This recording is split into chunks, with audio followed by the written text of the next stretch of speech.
आ नई नई नई ये बातें, नई है जानकारी, आ गई अब हमारी सीनियर्स की बारी। नई नई नई ये बातें, नई है जानकारी, आ गई अब हमारी सीनियर्स की बारी। इनके अनुभव से अपनी बदली दुनिया सारी, इनके अनुभव से अपनी बदली दुनिया सारी। दादा दादी नाना नानी करते बातें प्यारी। सुन लो तुम, समझ लो तुम, हाँ सुन लो तुम, समझ लो तुम, सुन लो तुम, समझ लो तुम, बात ये हमारी। खुश रखोगे इनको तो होगी खुशी तुम्हारी। नई बात है ये देखो, नई जानकारी, आ गई अब हमारी सीनियर्स की बारी। आइए कुछ पल बैठते हैं बुजुर्गों की छांव में, जो देखी है उनकी आंखों ने जिंदगी के ढेरों अनुभव। उन अनुभवों से अनुभव हम आज लेते हैं। नमस्कार दोस्तों, आप सबका स्वागत है। विज्ञान प्रसार विज्ञान और प्रौद्योगिकी विभाग, भारत सरकार एवं अलगप्पा विश्वविद्यालय कराईकुडू तमिलनाडु के संयुक्त तत्वाधान में वरिष्ठ नागरिकों द्वारा प्रस्तुत एक खास कार्यक्रम श्रृंखला अनुभव में, जिसे आकार दिया है डॉक्टर आर श्रीधर ने, और मार्गदर्शन कर रही हैं कार्यक्रम की मेंटोर पूजा मुरादा। साथ ही निर्माता हैं चित्रा शर्मा और जमशेद खान, और जिसे आप सुन पा रहे हैं सामुदायिक रेडियो 90.8 FM 24 पर। और मैं हूँ आरजे सनी। और दोस्तों, आज के अनुभव कार्यक्रम का विषय है शुगर कंट्रोल, जिसके बारे में हम पहले भी बात कर चुके हैं। और आज फिर हमने आमंत्रित किया है इस विषय पर बात करने के लिए MBBS, DTCD, DNB, senior physician, chest and cardio diabetologist doctor Manoj Singhania ji को। डॉक्टर साहब, आपका स्वागत है सामुदायिक रेडियो 90.8 FM 24 पर। धन्यवाद। सभी श्रोताओं को मेरा प्रणाम। डॉक्टर साहब, जैसे कि हम पिछली कड़ी में भी शुगर कंट्रोल के विषय पर बात कर चुके हैं, एक बात ये भी कही जाती है कि हम आज पश्चिमी सभ्यता से ज़्यादा जो है प्रभावित होते हैं, और हम खान पान में उन चीज़ों को अडॉप्ट कर लेते हैं जो हम पहले नहीं खाते थे, और उससे हम अपने जो खान पान में शामिल कर लेते हैं। और कई बार ये भी कहा गया कि इससे भी प्रॉब्लम हो रही है, क्योंकि अगर आप जिस जगह पे रहते हैं वहाँ पे जो परंपरागत रूप से, ट्रेडिशनल रूप से जो खाना खाया जाता था वो आपको खाना चाहिए, ना कि आप अब पश्चिमी सभ्यता वाले लोग पूर्वी सभ्यता को अपना रहे हैं क्योंकि वो अपनी बीमारियों से परेशान हो चुके हैं जी। अब वो भी अपना ट्रेडिशनल फूड पे आ गए हैं, खासतौर पे वेजिटेरियन फूड जिसमें हाई फाइबर होता है, लो कैलोरी होती है जी। और वो भी अब योगा मेडिटेशन को जो है अपना रहे हैं। हाँ। Thanks to our Modi ji, हमारे यशस्वी प्रधानमंत्री जी भी हैं, उन्होंने योगा को विश्व के हर कोने में पहुंचाया जी। इसको एक विश्व विरासत के रूप में एक इसको पहचान दी है, तो उससे लोगों को बड़ा फायदा हो रहा है। और पश्चिमी सभ्यता के लोग हमारी इन चीज़ों को अडॉप्ट कर रहे हैं और हम उनकी चीज़ों पे लगे हैं। ये बात ठीक है, लेकिन अब हमें वापस अपनी सभ्यता की तरफ वापस आना पड़ेगा, और लोग आ रहे हैं। आज मैं देख रहा हूँ कि पार्क वगैरह में काफ़ी योगा के लोग मिलते हैं, और काफ़ी लोग मॉर्निंग वॉक को भी स्ट्रेस देने लग गए हैं। योगा के लिए तो ये बात सही है, और लोग एक्सरसाइज और योगा की तरफ बढ़ रहे हैं, बट खान पान के मामले में अब लोग अपने जो ट्रेडिशनल फूड्स थे उनसे थोड़ा सा नहीं। सनी जी, आप किसी शादी में जाइए, ट्रेडिशनल फूड्स का एक अलग से स्टॉल होता है जी, और अक्सर आपको हर दाल और रोटी वाली ही स्टॉल पे सबसे ज्यादा लोग मिलेंगे जी। तो कह सकते हैं कि अब कुछ लोग, कुछ नहीं, मेरे ख्याल में जी, बहुत से लोग अब इस ट्रेडिशनल फूड की तरफ आ रहे हैं, because they also have to stay healthy. हाँ, एक अब लोग थोड़ा सा जब कोविड के बाद हेल्थ कॉन्शियस हो गए हैं, हेल्थ की ओर थोड़ा लोग ध्यान देने लग गए, बट पहले शायद इतना नहीं था। लोग इम्यूनिटी की कभी बात नहीं करते थे कि इम्यून सिस्टम स्ट्रांग होना चाहिए, और कभी भी ये नहीं कहा जाता था कि इसको खाने से इम्यूनिटी बढ़ती है, इसको खाने से आपका इम्यून सिस्टम अच्छा होता है, बेहतर होता है, जितनी बात कोविड के टाइम पे ये हुई। सनी जी, आपने बहुत अच्छा सवाल किया। मैं एक एलोपैथिक डॉक्टर हूँ जी, और मैंने रिसर्च में भी बहुत काम किया। ऐसा कोई क्राइटेरिया नहीं है जिससे आप ये नाप सको कि आपकी इम्यूनिटी बढ़ी या घटी। ये सब कमर्शियल फोर्सेस है, एडवर्टाइजमेंट है, मार्केटिंग का जमाना है। वो इम्यूनिटी के नाम पे कुछ भी बेच रहे हैं, इम्यूनिटी बढ़ाने के नाम पे जी। लेकिन अगर देखा जाए तो इम्यूनिटी को नापने का कोई क्राइटेरिया नहीं। हम कैसे नापेंगे फला चीज़ खाने से इम्यूनिटी बढ़ गई? हाँ, कोई तरीका नहीं है। बस ये हम क्या है कि कमर्शियल फोर्सेस के चक्कर में आ जाते हैं, एडवर्टाइजमेंट के चक्कर में आ जाते हैं, मार्केटिंग स्टंट्स के चक्कर में आ जाते हैं जी, और हमें लगता है कि शायद हमने इम्यूनिटी बढ़ा ली। अगर ऐसा होता तो किसी को कोरोना, कोई भी अमीर आदमी या कोई भी इस तरह का आदमी कोरोना से ग्रसित नहीं होता जी। तो सर हम अपने टॉपिक पर वापस चलते हैं और शुगर कंट्रोल के विषय पर हम बात कर रहे थे। इसके जो इलाज हैं, इलाज किस तरह से होता है, ये तो रही बात अभी कंट्रोल करने की, और क्या चीज़ें हम कर सकते हैं इसको कंट्रोल करने के लिए। इलाज इसका किस तरह से होता है, और मेडिकेशन के थ्रू ही होता है या कोई और भी कोई अपडेटेड कोई ट्रीटमेंट आया हो या कुछ ऐसी कोई उपलब्धि? देखो, श्रोताओं को मैं बताना चाहूँगा सनी जी, डायबिटीज़ वैसे तो डाइट और एक्सरसाइज से mild diabetes can be control very well, और rather you can postpone for 5 to 10 years जी। लेकिन अगर डायबिटीज एस्टेब्लिश हो गई है, उसके साइड इफेक्ट नज़र आने लग गए हैं, जैसे वजन कम हो रहा हो, पैरों में झंझनाहट शुरू हो गई हो जी, पैरों की जो पिंडलियों में दर्द होने लग गया हो, और भूख बहुत ज़्यादा लग रही हो, प्यास बहुत ज़्यादा लग रही हो, आंखों की रोशनी में फर्क आने लग गया हो, और हार्ट अटैक का खतरा बढ़ गया हो जी, तो ऐसे लोगों को हमें डायबिटीज़ का इलाज करना पड़ता है। अब हमारे पास दो ही तरीके हैं जी, या तो हम गोलियाँ लें या हम इंसुलिन लें जी। अब डायबिटीज़ मुख्यतः दो प्रकार की होती है, टाइप 1 और टाइप 2 जी। टाइप 1 छोटे 30 साल से पहले में छोटे बच्चों से लेकर 30 साल तक होती है जी, और उसमें क्योंकि इंसुलिन की मात्रा बहुत कम होती है जो हमारे शरीर में बनता है, तो हमें बाहर से इंसुलिन देना पड़ता है जी।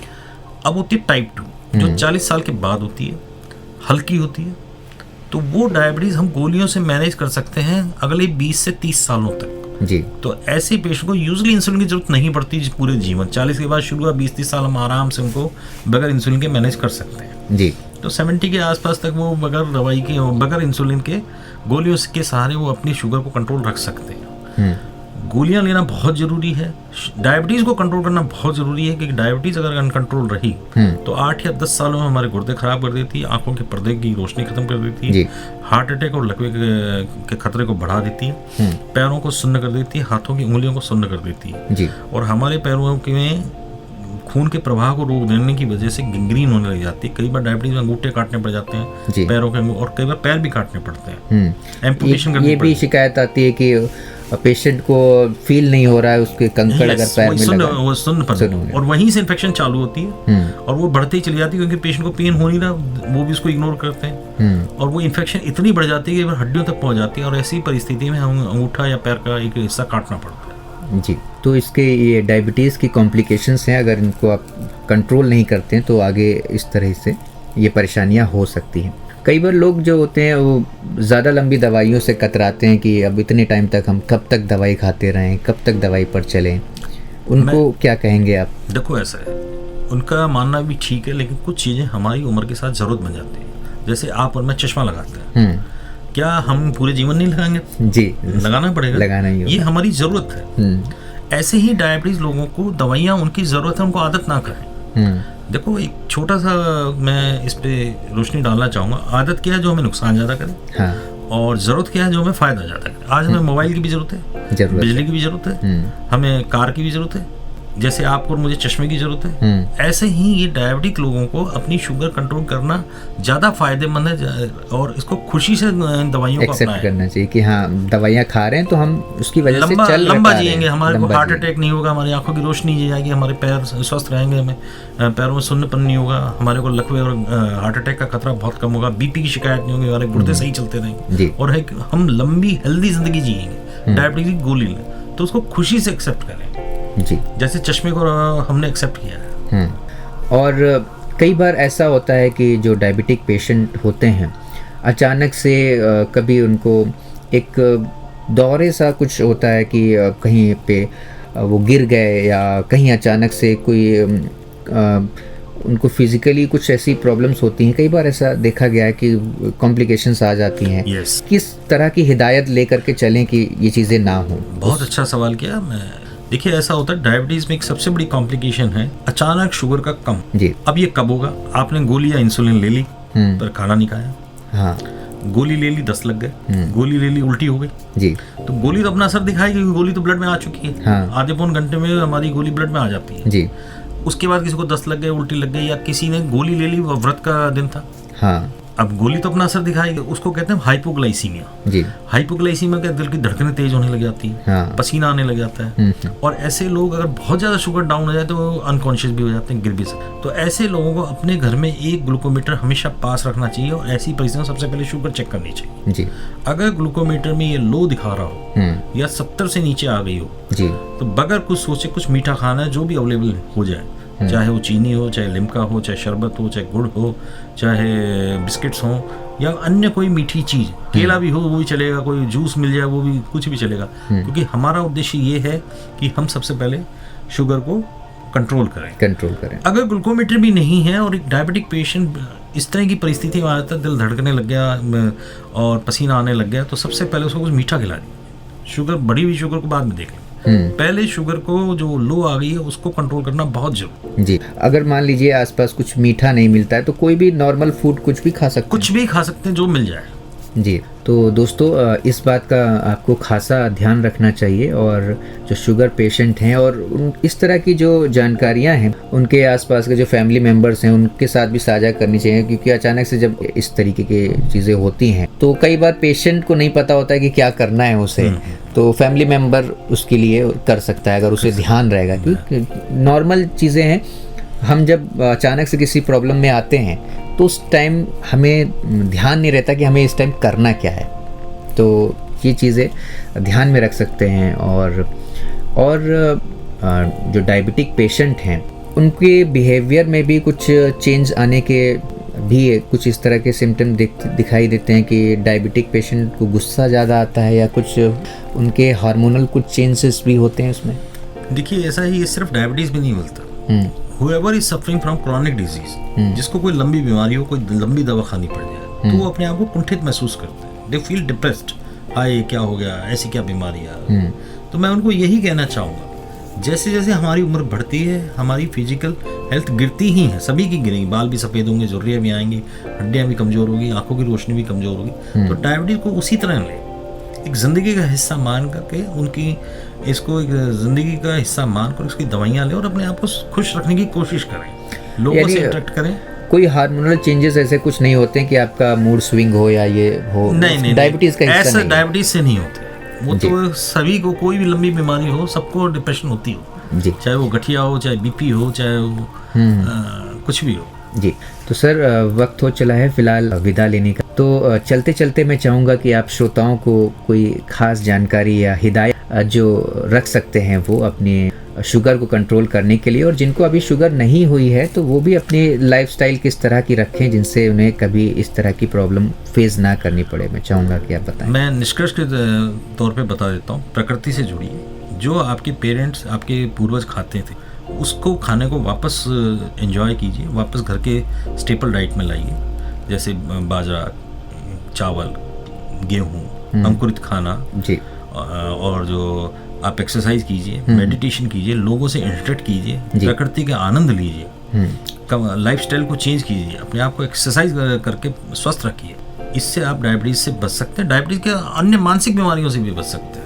जी सर, बहुत बहुत धन्यवाद कि आप सामुदायिक रेडियो से जुड़े और आपने अनुभव कार्यक्रम में जुड़ करके सम्मिलित होकर के आपने इतनी सारी जानकारी श्रोताओं को साझा की। आपका बहुत बहुत धन्यवाद सर। धन्यवाद सनी, धन्यवाद एफएम रेडियो। दोस्तों फिलहाल आज का ये प्रोग्राम आपको कैसा लगा आप हमें ज़रूर बताइएगा fmbhiwadi@gmail.com पर। और अब वक्त हो चुका है आप सभी से विदा लेने का, तो चलिए मैं ले रहा हूँ आप सभी से इजाज़त। मैं हूँ आरजे सनी और आप सुन रहे थे सामुदायिक रेडियो 90.8 FM 24 पर अनुभव कार्यक्रम की यह खास कड़ी। नमस्कार। आप सुन रहे हैं 90.8 FM 24, आपका रेडियो, आपकी धड़कन।